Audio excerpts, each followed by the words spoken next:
10 নং মতুলবা জিরোয়ার শাখার সংগ্রামী মনিরুল ইসলাম মনিরুজু।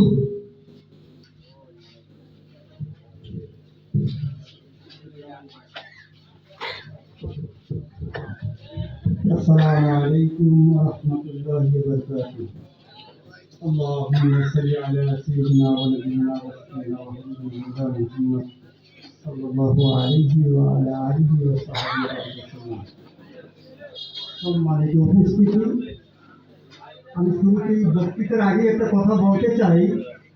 আমরা অনেকেই বলে বেড়াই যে আলেমরা কেন রাজনীতি করবে, আলেমদের রাজনীতির কারণ কি? আলেমদের রাজনীতির সাংস্কৃতিক এবং তাদের অবস্থান একটু আগেই উপস্থিত আমার ইউনিয়নবাসী সকলেই একটু লক্ষ্য করেছেন। এই বাজারে আজকে আমাদের এই গণসমাবেশ ছাড়াও এরকমের হাজারো শতাধিক গণসমাবেশ হয়েছে, কিন্তু আসরের নামাজের আজান বলেন, মাগরিবের নামাজের আজান বলেন, আজানের সাথে সাথে মাইকটা বন্ধ করে সকল মানুষ মসজিদের দিকে দৌড়িয়ে যাওয়া, আজ পর্যন্ত কোনো সমাবেশে কেউ দেখছেন কিনা সেটা আমার জানা নেই। তবে আমাদের আলেমদের রাজনীতি, আমাদের আলেমদের আদর্শ সংস্কৃতি হয়েছি এই যেটা একটু আগে দেখছেন, এটাই হচ্ছে আমাদের রাজনীতির বৈশিষ্ট্য। তো আলহামদুলিল্লাহ, আমি মূল কথায় যাই, সেটা হইল 24-এর মুক্তির আন্দোলন, বাংলাদেশের ছাত্র ও ওলামায়ে কেরামের ভূমিকা।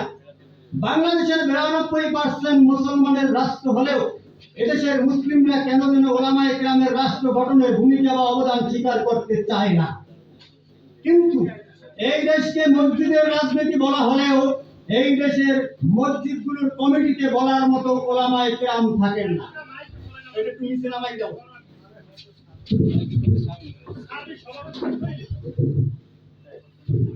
থাকেন না মর্যাদা বা স্বাধীনতা। মসজিদের ইমাম সাহেবদেরও বাংলাদেশের রাজনীতি সংস্কৃতির কবর জিয়ারতের আনুষ্ঠানিকতা থাকলেও সেই কবরের কথা ভুলে যাই আমরা সকলে। আচ্ছা, মূল কথায় আসি। 24-এর এই মুক্তির আন্দোলন শুরু হয়েছিল গোটা বিরোধী আন্দোলনের দাবির মাধ্যমে, কিন্তু যেখানে মাদ্রাসার ছাত্র ও ওলামায়ে কেরামের স্বার্থ ছিল না। কিন্তু যেই দিন আবু সাইদ রহমাতুল্লাহকে গুলি করা হইল, তারপরে সোশ্যাল মিডিয়া সহ মাদ্রাসার ছাত্র কিংবা ওলামায়ে কেরামের জীবনের কোনো তোয়াক্কা না করে ময়দানে নেমে গিয়েছিল জীবন বাজি রেখে। লড়াই করেছেন, যেই লড়াইয়ের শতাধিক কওমি ছাত্র বা ওলামায়ে কেরামের জীবন দিতেও হয়েছে।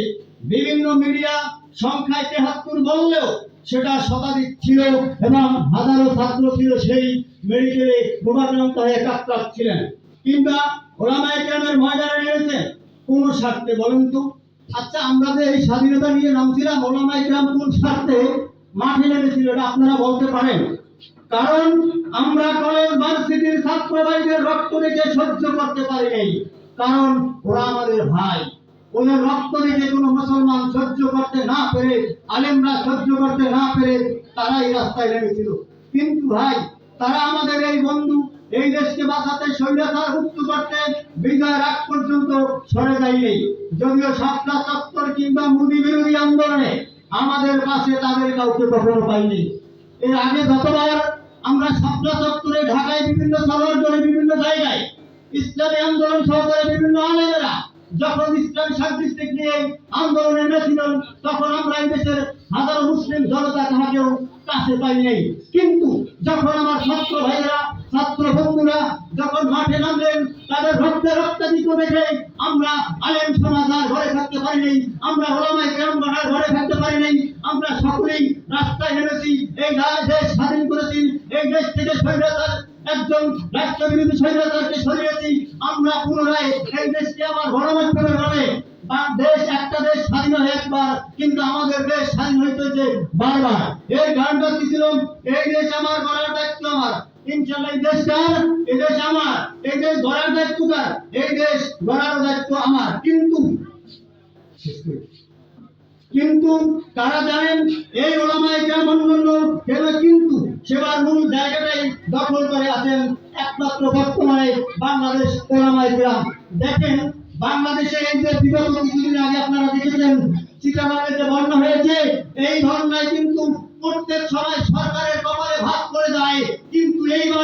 সরকার না থাকার পরেও বাংলাদেশের আলেমদের কপালে ভাত করতে দেয় নেই। আপনারা দেখেন দুর্যোগ, বন্যা, অন্যায় এবং যতই দ্রুত অনুষ্ঠান হয় না কেন প্রত্যেক সময় বাংলাদেশের আলেম এবং আলেমদ্বীন যারা আছেন তারা ঝাঁপিয়ে পড়েন, তারা নিজ দায়িত্ব নিয়ে এই সমস্ত কার্যক্রম করেছেন। সরকারি আমলে দেখবেন যদি কোনো মন্ত্রী মিনিস্টারকে 1000 টাকা বাজেট করা হয়, সেইখান থেকেই 1000 টাকা থেকে কাটছিট করতে করতে দুর্নীতি হয়ে হাতে আসে পড়ে মাত্র 1 টাকা।